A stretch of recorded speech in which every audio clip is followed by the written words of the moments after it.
Dans cette vidéo, nous allons continuer à décortiquer la technique d'investigation la plus efficace que j'ai pu mettre en place chez mes clients.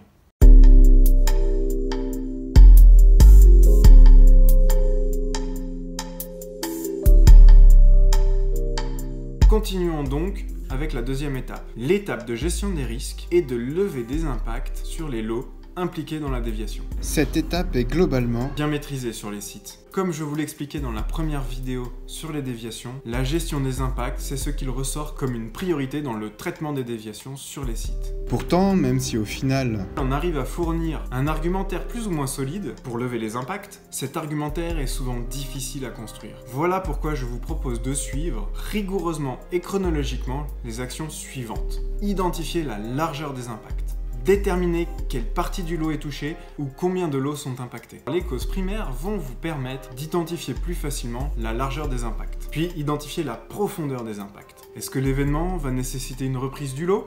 La destruction du lot ou alors aucune action complémentaire. Une fois que vous avez la largeur et la profondeur des impacts, vous pourrez prendre la bonne décision. À savoir, est-ce qu'il vaut mieux mener des actions pour lever les impacts, si elles sont possibles, ou est-ce qu'il vaut mieux construire un argumentaire? Et oui, là où je veux en venir, c'est qu'il est souvent plus pertinent de mener des actions concrètes que de construire un argumentaire bancal pour lequel le libérateur va au final vous demander de mener des actions complémentaires. Bien sûr, les actions et les argumentaires dépendent fondamentalement du sujet de la déviation. Il m'est donc impossible de structurer plus cette étape. L'étape suivante, c'est la recherche des causes, bien entendu. Enfin, étape suivante, ne vous méprenez pas, ce n'est pas l'une puis l'autre. Les étapes 2 et 3 peuvent, voire même doivent être faites en parallèle. Si vous souhaitez garantir le traitement court des déviations. La première chose à noter sur cette étape, c'est que l'enchaînement des actions que je vais vous présenter doit être réalisé pour toutes les causes primaires identifiées dans l'étape de délimitation de l'investigation.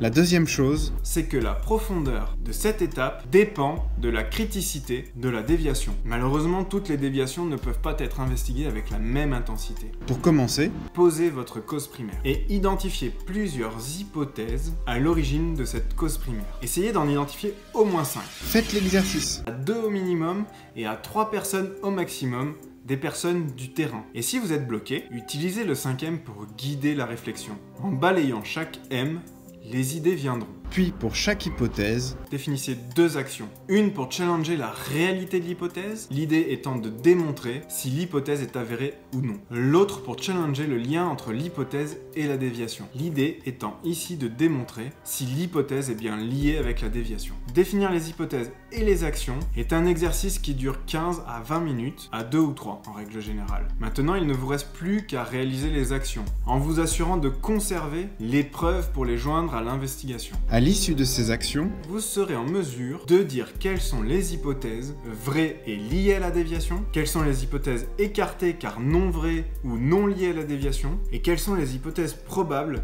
pour lesquelles les actions n'ont pas donné de résultat. Vous avez donc vos causes avérées de premier niveau. Il ne reste plus qu'à recommencer sur 2, 3, 4, voire 5 niveaux selon la criticité. Vous remarquerez que je n'ai toujours pas parlé de causes racines mais de causes avérées. Et oui, on ne s'arrête pas là. Car une fois les causes avérées identifiées, c'est le moment d'appliquer un 5 pourquoi pour identifier les vraies causes racines. Là, vous allez vouloir arrêter la vidéo en vous disant que cette technique est beaucoup trop lourde à appliquer au quotidien. Et vous avez sans doute raison, mais laissez-moi vous poser les questions suivantes. À quel point voulez-vous que les déviations ne reviennent pas ? Est-ce que vous avez envie qu'au fil des années, la maîtrise de la qualité se dégrade car vous n'avez pas été jusqu'au bout des choses? Quelle énergie mettez-vous dans vos méthodes pour améliorer la performance? Pourquoi ne pas mettre la même sur les déviations? Est-ce qu'il est pertinent de dépenser de l'effort et de l'argent pour des CAPA qui ne traitent pas les vraies causes racines? Et enfin, est-ce que vous ne pouvez pas appliquer cette méthode avec un degré de profondeur adapté à la criticité de la déviation? Et je peux